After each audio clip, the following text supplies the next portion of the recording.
5 to All go. right, here we are at race number 4 of the USMTB Junior Series in Myrtle Beach, South Carolina 5, at the Hulk 4, Mountain Bike Trail.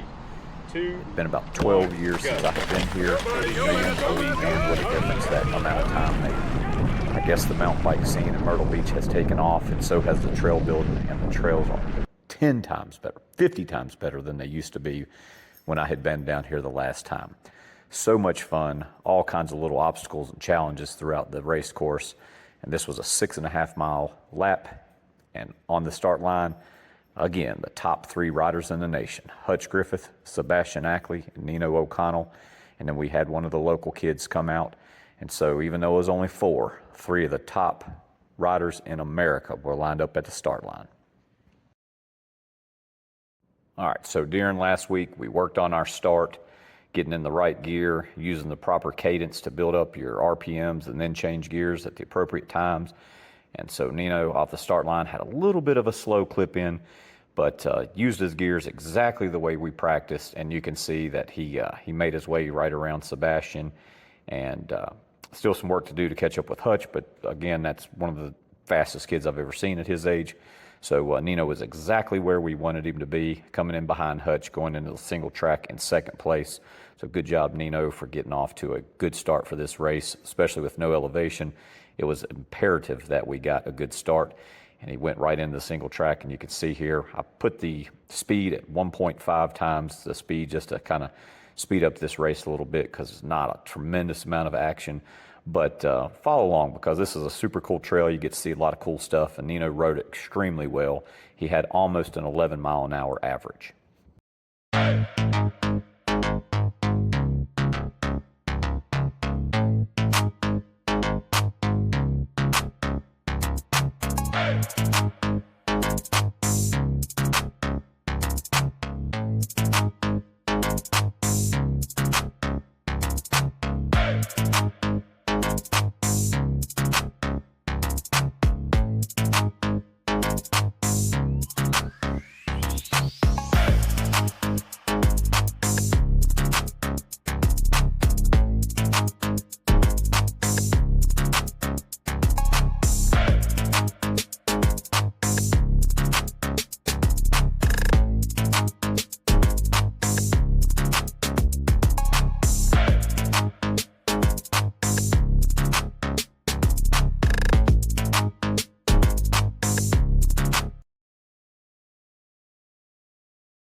So one thing about 8-year-olds is they're going to say the darndest things at the most inconvenience times, and they're also going to sometimes do the craziest things on their own without any reason.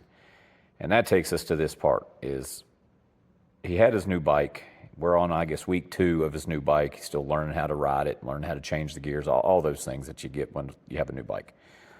But unlike any of his other bikes, this one had a front lockout for his suspension in the front. And I had taught him how to use the front lockout so that when he starts or sprint finishing, he could lock the fork out and be a little bit faster. I also taught him how to unlock the suspension. But this knucklehead decided that he wanted to lock his fork out and then go into the start of the race, but forgot to unlock the suspension. And so throughout the race, there were some things I was noticing that just didn't seem like they were the same as normal when watching the video and when actually being out on course and seeing him. And later he tells me that he forgot to unlock his fork, and then it all kind of started to make sense, because this is a really fun trail, but it's quite bumpy. It's a lot of roots and it's a lot of drops and bumps, and really, really, really helps to have a front and rear, but most certainly a front suspension. You can do it without it, but it definitely makes it faster and helpful to have it. And so old knucklehead decided to ride it in a rigid the entire time. And so lesson learned, we talked about how to unlock it yet again. So in the future, if he does lock it out, maybe he will remember to unlock it. But kudos to him, I guess, for being able to ride a pretty technical trail with bumps and roots and drops in a rigid hardtail. Now, the section that the video just showed with all the jumps off to the right side, these types of jumps were all throughout this 6.5 mile trail. But this particular section here, I was standing at the end of it, and the kid, Hutch Griffith, that won Nino's race and wins most of Nino's races. He's 10 years old. He's out of like right South Carolina, North Carolina line. But he's a top 10 UCI ranked in the world BMX rider. And mountain biking, rarely do you get to see BMX skills in the single track. It's just not something that they usually go hand in hand other than just extraordinarily quick starts. But this particular trail had these series of 4 or 5 jumps in a row that ran along the right side of that piece of single track. And I was watching Hutch hit these things, and the kid was about 7 or 8 feet in the air, turning his front wheel, showboating, landing perfect, hitting the next one, absolutely perfect, 7 feet in the air, turn his wheel, land perfect, and he hit every single one of those drops.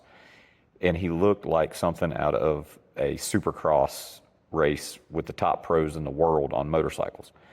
The kid, to be 10 years old, has incredible bike handling skills, not to mention he's fast. So, just bragging on other people that I get to see throughout my time of helping promote the races and announcing and the various aspects that I have involvement with these types of events. But hopefully you get to see this kid at some point. Hutch Griffith, remember the name, I'm telling you. I'll brag about my kid a lot because I'm telling you he's the future as well. But this kid, Hutch Griffith, I don't know if he's going to stick with BMX or if he's going to go to mountain biking, but regardless of what he's going to do, this kid is something special on a bicycle. He's fast as an adult, and he's got incredible jumping skills.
So just talking a little bit about all the things, reference mountain biking, some things I can contribute, have knowledge about, is trail building.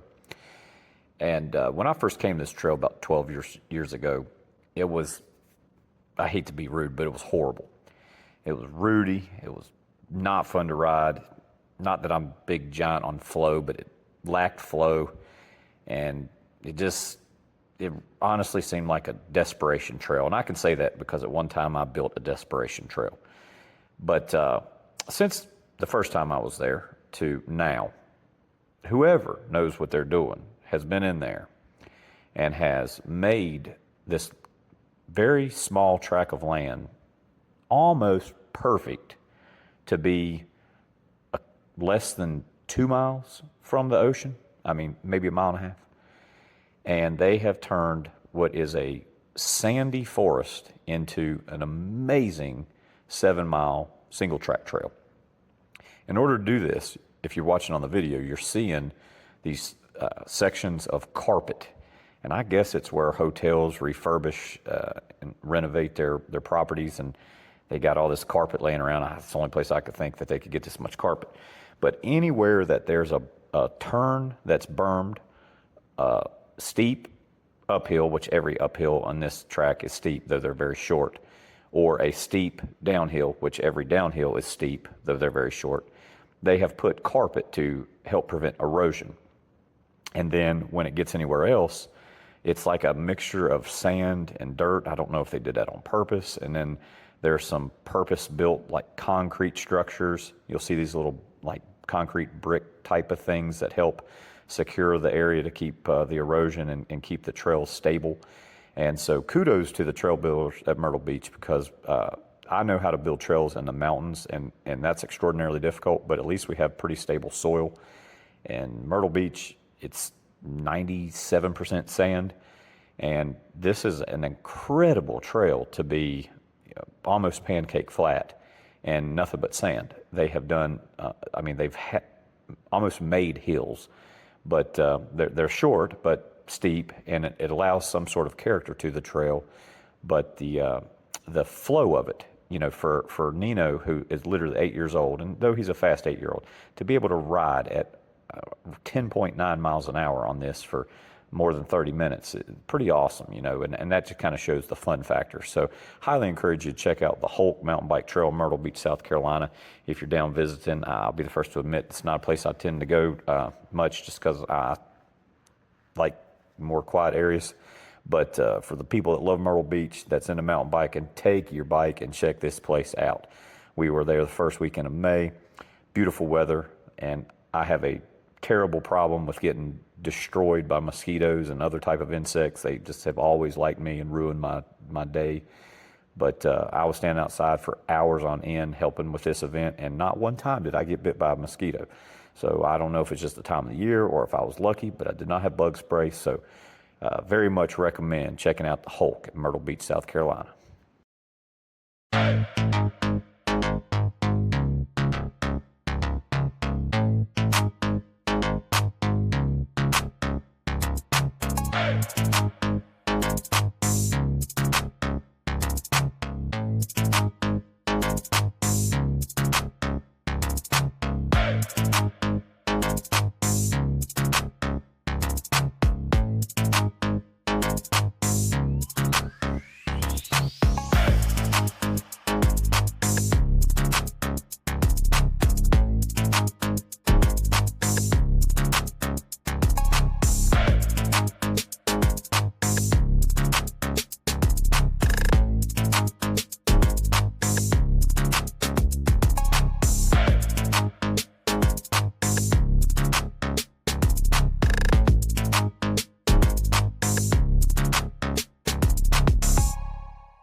So for this particular USMTB Junior Series, Nino's is part of the Clemens Bicycle Race Team.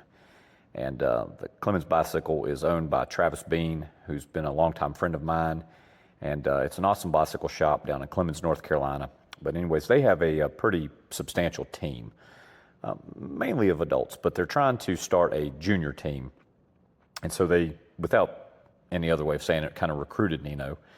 And we're loyal to our foothill cycling and Corbett Bourne in Mount Airy, North Carolina. And that's our go-to bicycle shop because it's close to us. And Corbett and I have been friends for a very long time. And he treats Nino awesome. And but to try to help Nino with having friends in this and looking forward to going and playing with his buddies, we wanted to make sure that Nino was part of a team that was active, participating in these events, and had junior riders. And Clemens is one of the few teams that does have this, and so we put Nino on this particular team, and they've been great. And that's where I'm going, I guess, with the next thing is in this particular event here.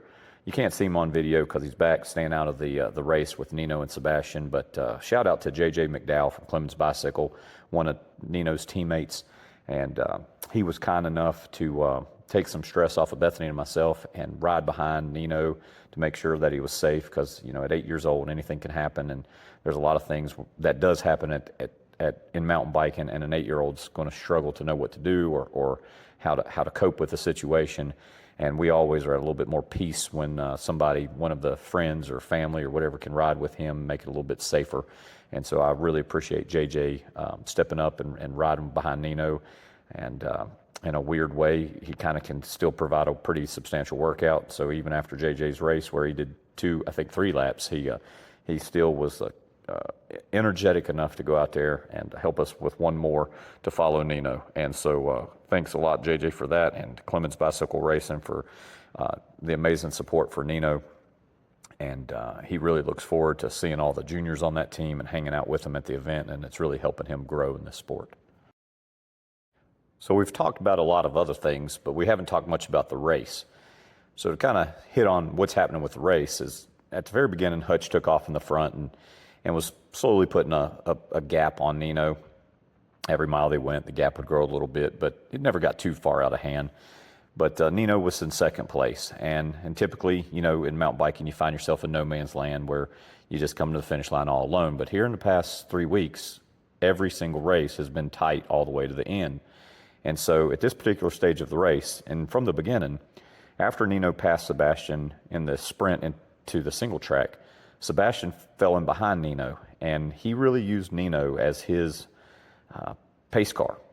And he stuck on Nino's wheel and was literally there just a few feet behind the entire duration of this lap up to this point. And, you know, without any elevation here, you know, one of the things that Nino really can do to get away is climb hills. He's just such a fast climber. But Myrtle Beach, though it has a few hills, they're just really steep pitches. They're not long, steady climbs like Nino's accustomed to and can really put the power out. And so Sebastian, I'm sure Sebastian and his dad thought about a tactic to help maybe get a victory here or get a second place. And it was working. He's right here, I mean, within feet behind Nino, at times talking to Nino. And, you know, every time Nino would, I guess, try to make an attack, Sebastian would counter it right there because there's just not many places you can get away. And so that's kind of where we're at right now. You know, we're a little bit over halfway through the lap, but within just feet of each other, Nino and Sebastian are racing, and then JJ is just feet behind, making sure that both of the riders are safe.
So you could see Nino and Sebastian just pass through the main entrance to the trail where all the people were standing. This kind of marks the last section of trail. It's maybe a mile or so from here you get to the finish line, and Nino knew that. And so Nino calls it Alligator Alley. That's what our friend Ray called it when we were doing our pre-ride, and that stuck with Nino. One, because he terrified alligators after he fell in a swamp in Florida on a mountain bike ride one time. Funny story for a different day. But ever since then, he's like got a phobia about alligators. And so at Alligator Alley, Nino was talking about trying to attack Sebastian in this area here. It's a lot of tight, twisty turns.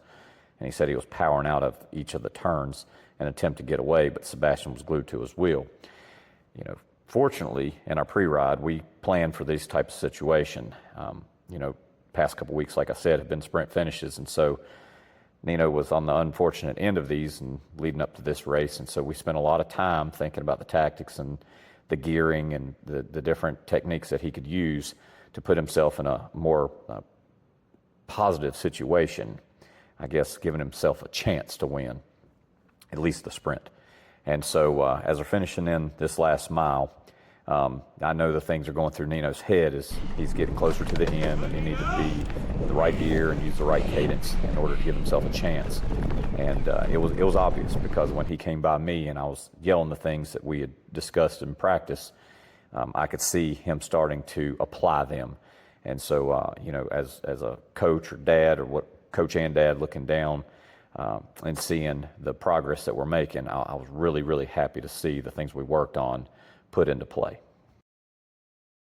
Back just a couple seconds, my timing is off, but you could see Sebastian using the wide section of the area of trail to try to make an attack. Fortunately, Nino, you know, still had a lot of speed left in his legs and wasn't tapped out, and recognized that this was taking place, and he sped up as well and was able to maintain position, because at this particular stage here, had Nino fallen behind Sebastian, it would have been hard again, and he would have had to do a very, very, very impressive sprint at the end to be able to get the victory.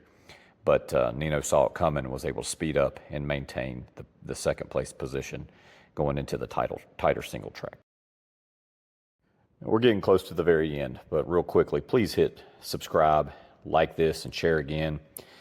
We appreciate everybody's support. Some of the videos, we've had nearly 1,000 viewers, and we're getting subscribers each video. So I really appreciate it. I know I ask every time, but it doesn't take but like one little drop of your finger and hitting that button, and it makes a world of difference to help our channel grow and get the video out to others. That being said, I'm telling you now, do not miss the next video I release. It is going to be amazing. It's the Middle Mountain Mama video. This is fun down at Hulk of Myrtle Beach, but Middle Mountain Mama is where Nino is on another level. So make sure you check out the next video. Trust me. All right, the hard, sketchy right turn that Nino crashed a couple times in pre-riding in. He clears the turn. He even says to himself, I finally made it without crashing. But that signifies the near end of the race. Nino is able to click back into the right gear, and he starts going through the tight single track. And it's a very gradual, short but gradual uphill that leads on to the gravel road that the sprint finishes. I'm happen to be standing there, and then a couple hundred yards behind me, his mom was standing there. And as Nino comes through, we're yelling at him, be in the right gear, hit the right cadence, rev your engine up, and then change gears to the fast one.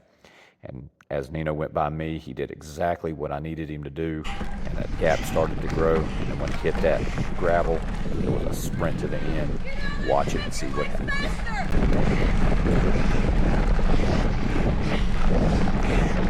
Boom, second place. Finally, 2 weeks of not getting it right, lots of practice. Great job, Nino. This time he nailed it. Got the sprint finish and ended up capturing second place. Only person beat him, top rider in the nation. We'll take that right now for an 8-year-old. Second place. Second. And we both got second. Hey, you ain't letting Team Clinton down. So I kind of busted my butt to get second place because Sebastian was right there. I mean, I didn't really bust my butt because he was like here, and I guess he was kind of slowing up just a little bit because he was busting his butt too. Right. And then I would got in the woods first. But you got behind Hutch in the woods, right? Yeah. Okay, but you could see him? Hutch, I already knew Hutch would be first because I'm not that fast yet, but I knew I could probably be right behind him. Apparently that plan did not go well, I did it. And did you hit any jumps? oh yeah. Did you? I tried to make some air time on the first quarter and near the last jump, but I couldn't because I was worried that Sebastian was like right on my hiney. Right. So, and in Alligator Alley, I tried to shake Sebastian off because of those curves. Curves? Almost all the curves I tried to shake him off, but he would not go. Right. Did you attack him on any of the hills? Yeah. Okay, but it wasn't working? No. Really? So he was determined to be on your wheel the whole time, huh? He really was. Well, then tell me about the end. How did it come down? Because I couldn't see. I was yelling at you to make sure you did the right gears. So at the end, thankfully my mom's there because So, but on the sprint, you came out. You had a little lead on him, and you came out and you started sprinting hard. Yep. All right. And did he get close to you, or did you have it pretty much as soon as you came out of the woods?